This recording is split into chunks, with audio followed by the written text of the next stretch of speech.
Welcome to the Genevieve Kibumba channel. Please subscribe and tap at the notification bell so that you are notified in case something pops up. Once again, you are welcome. Today, I'm talking about a gossip. A gossip is a person to be avoided at all costs. This person many times has nothing to build you, but has a lot to destroy you. Who is a gossip? A gossip is one who talks about another with the aim of belittling, the aim of demeaning, the aim of cutting to size the person they are talking about. It is a person who has no lid on his mouth. It's like a clay pot that has no cover. It is a person who has a straight route through his ears and with a stopover at the mouth. A gossip is one who befriends you for what you will tell them about yourself or about another. They will use it as a seed to go sowing everywhere. Their mouth is always itching to talk, and their ears are itching to hear. You would rather not give them food and you give them a gossip. A gossip feels very bad when he discovers a piece of information and they are not the ones that gave you that information. A gossip is that person that distributes information to another or to many with no aim of building, no aim of correcting a situation, but just with the aim of letting people know. Many times, there is only one gossip that spreads the news to the whole community. If 20 people in the community know about something, it is because one gossip has made 20 calls. A gossip will not spare their airtime to extend a gossip. Before communication was made easy by mobile phone, the gossip would transport his 60 or 70 kilograms to go and take a gossip. At all costs, the other person must know. Many times, the gossip does not wait for the whole truth. Whatever portion he gets hold of, as long as it is news, they will run with that one. The rest will come later. This one must be told. This person we call a gossip is a common visitor in our homes. They come to make news about a recent happening. They want to be the first to hear and therefore the first to disseminate this news. At times, they want to be the first to disseminate bad news. They want to be the first to see the people's reaction. When a gossip is weeping with you, it's not because they are feeling for you, but it's because they want you to think they are feeling for you so that they can gain your confidence. The language of a gossip is like this. Have you heard? Have you also heard? Before I greet you or before you greet me, I have news for you. Oh, my friend, I have news. Agatari konfufu. All brand new and no dust at all on it. Or the wonders will never end in this world. Wonders will never end. They want you to ask which wonders. Some of them pose spiritual and they say, please, let's pray for so and so because of what they are going through. And then the gossip starts a prayer that to God. But in actual fact, they are telling you, the prayer partner, the problem the other person is having. And they want you to know it because if it was not a prayer, you would not listen to them. The Bible calls them talebearers and busybodies. A gossip will never be too busy to tell a tale.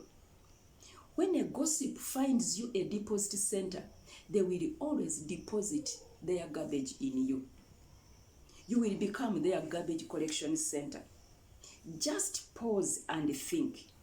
A lot of information you know about someone or about some people was given to you by maybe only one or two people, the gossips. You voluntarily became their garbage collection center. One husband told his wife, all the things that happen in church that I know it from you, my wife. That was not a compliment, was it? Sit down and look at your friends, the close ones at that, and see how much information about someone or about some people that each one of them has given you. You will discover the information that you know is from maybe one or two gossips.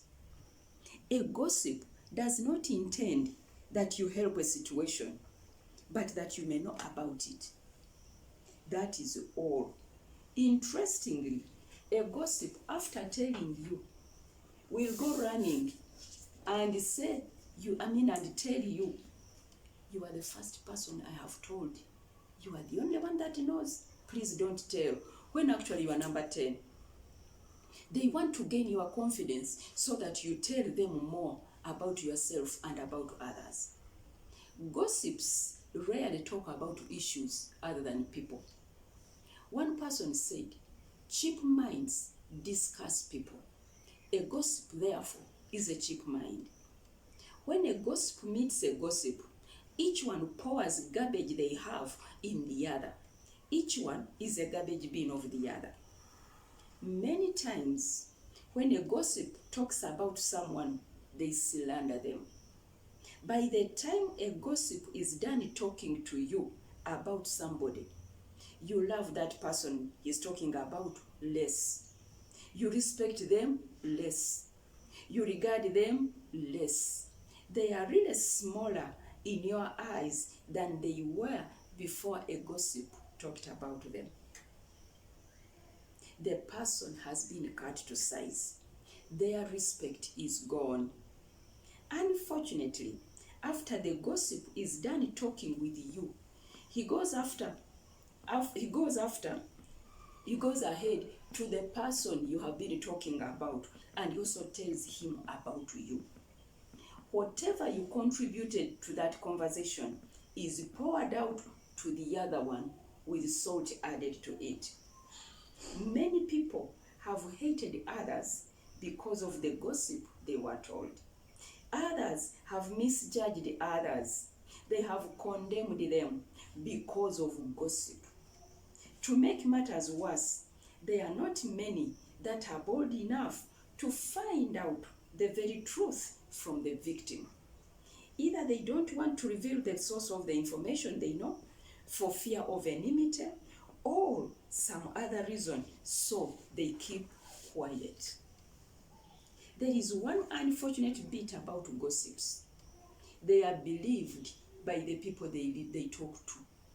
They are believed by their listeners. If they were not believed, they would not have continued.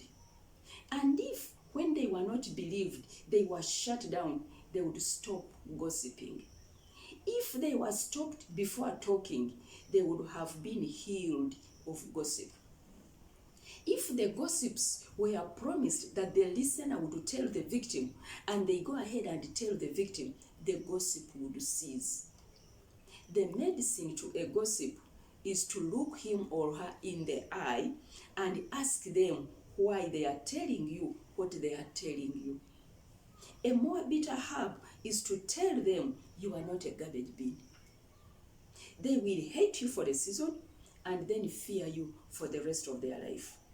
If you are bold enough, after they have told you, call the victim they have talked about in their presence and tell the gossip to tell them, the person themselves, and not you. That will heal the gossipy tongue. If you cannot do the above, just shun them like a plague. And do not repeat the gossip to another. A gossip will always have a gossip to talk. And even if it means repeating what he told you before, he must say something. A gossip makes friends hate each other. They separate. Gossips separate close friends. true friends, but they separate them only if these friends listen to the gossip. Do not listen to a gossip, and please don't repeat a gossip.